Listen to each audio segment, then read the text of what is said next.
할렐루야. 행복한 정시 기도 시간입니다. 오늘 우리는 하늘 보좌의 권세와 땅의 권세를 내 것으로 만들 수 있는 그 시간이 되어야 됩니다. 어떤 우리가 환경 탓하지 마요. 사람 탓할 필요 없어요. 지도자, 대통령, 그 사람들 원래 무능한 자들이에요. 원래 일을 만드는 사람들이에요. 그 사람들은. 그걸 믿으니까 낙심하는 거예요. 필요 없어요. 한 주님 한 분으로 충분합니다. 우리가 정말 개인화 먼저를 돼야 빈 곳, 이 땅의 빈 곳, 이 땅의 미래를 살릴 수 있는 거예요. 먼저 개인화시켜라. 사도행전 1장 6절로 8절 보겠습니다. 그들이 모였을 때 예수께 여쭈어 이르되 주께서 이스라엘 나라를 회복하심이 이때이니까 하니 이르시되 때와 시기는 아버지께서 자기의 권한에 두셨으니 너희가 알 바 아니요 오직 성령이 너희에게 임하시면 너희가 권능을 받고 예루살렘과 온 유대와 사마리아와 땅끝까지 이르러 내 증인이 되리라 하시니라. 아멘. 이때 당시에 이스라엘 백성은 로마의 속국이었습니다.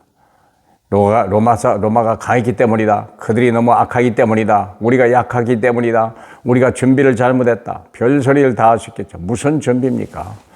처음부터 게임이 안 됐어요.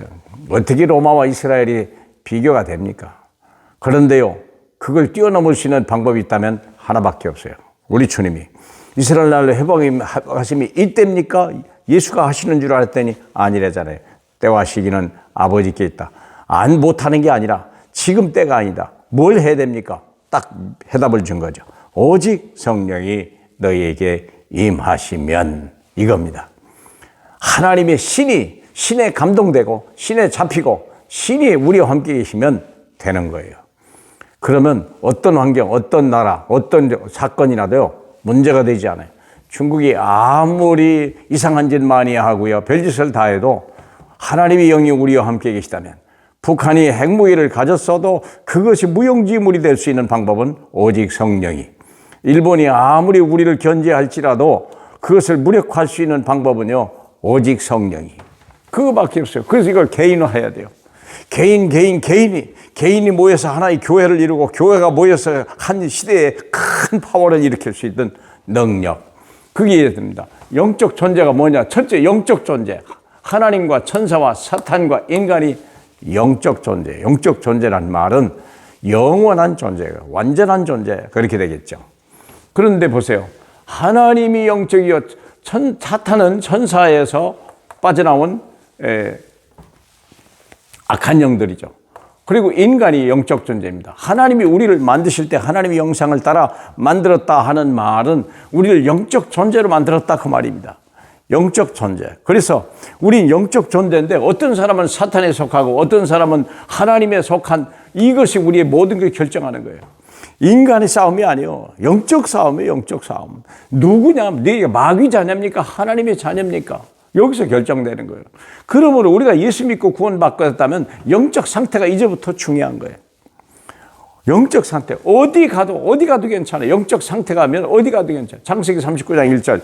요셉이라고 하는 사람이 억울하게 형들에게 팔려서 애굽에 갔는데 되고 보니까 세상에 이 귀공자가 노예로 팔려가 버린 거예요. 그런데 왜 해답은 뭐니까? 하나님이 그와 함께 하셔서 그의 하는 일을 형통케 하셨다라고 해서 임마누엘, 하나님이 성령이 임하냐 그 말이에요. 사무엘상 16장 13절 보니까 다윗이 하나님의 영에 감동되었더라, 하나님의 신이 감동되었더라 그랬다고 하잖아요. 그러니까 사무엘상 16장 23절에 보니까 사울 왕의 악신을 같이 쫓아낼 수 있는 거예요. 어린 소년이 키는 음악 소리에 왕이 있는 악신이 따라가는 거예요. 생각해요. 적어도 왕이 들어오는 악신은요, 다른 귀신보다 큰 신이 들어오는 거예요. 근데 그걸 이길 수 있는 능력이 누구에 있냐? 다윗에게. 어린 다윗에게. 영적 상태가 중요하다. 열왕기하 2장 8절로 9절. 엘리야가 승천하려고 하면서 가면서 요단에서 웃옷을 벗어가지고 요단강을 쳤는데요, 이리저리 갈라져 버린 거예요. 이런 역사가, 그 능력, 그것을 보고 엘리사가 하는 말이잖아요. 내게 갑절의 능력을 주옵소서. 누구에게 합니까? 엘리야를 통해서 하나님 앞에 기도하는 역사.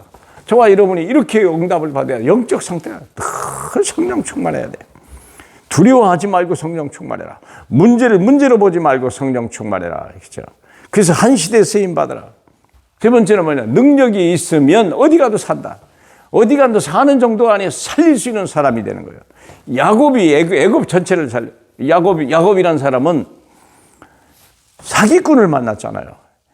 욕심쟁이 이상한 형을 만났는데 보세요. 형 안에서도 이길 수 있는 거예요. 더 기가 막힌 라반이라고 하는 시대 사기꾼을 만났는데도 거기서도 살아나는 거예요. 거기서도 응답을 받았다니까. 사랑하는 여러분.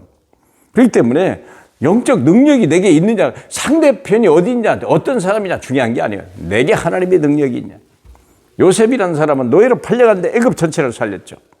다니엘은요, 환관으로 다니엘에 갔는데 사자굴에서도 다리오 왕을 살리고 나라를 살리는 하나님의 역사를 체험하게 되는 거예요. 내가 어디에 있냐, 어떤 신분이냐 중요하지 않아요. 내 영적인, 내게 지금 하나님의 능력, 오직 성령이 내게 임하시면, 에스더는요, 왕의 총애를 잃어버렸는데도 불구하고 3일 동안 금식할 때 하나님의 능력이 나타나기 시작하고 왕이 생각을 바꾸기 시작한 거예요. 그래서 왕의 총애를 받기 시작하고, 그래서 모르드게를 통하여 총리가 만들기 시작하고 하만이 무너지는 역사를, 시대의 놀라운 일들을 일으킨 것입니다. 코로나 시대 어렵습니까? 오직 성령이 임하시면 여러분에게 하나님의 권능이 임할 줄 믿습니다. 더 줄 능력도 없고 더 받을 능력도 없습니다. 성령 충만하시길 주님의 이름으로 축복합니다. 할렐루야. 영광을 받으실 우리 주님, 오늘 이 정식 기도 시간에 성령 충만함을 우리가 받게 하옵소서. 어떤 기도 제목보다, 어떤 문제보다 오직 성령으로 역사해 주시옵소서. 예수님 이름으로 기도합니다. 아멘.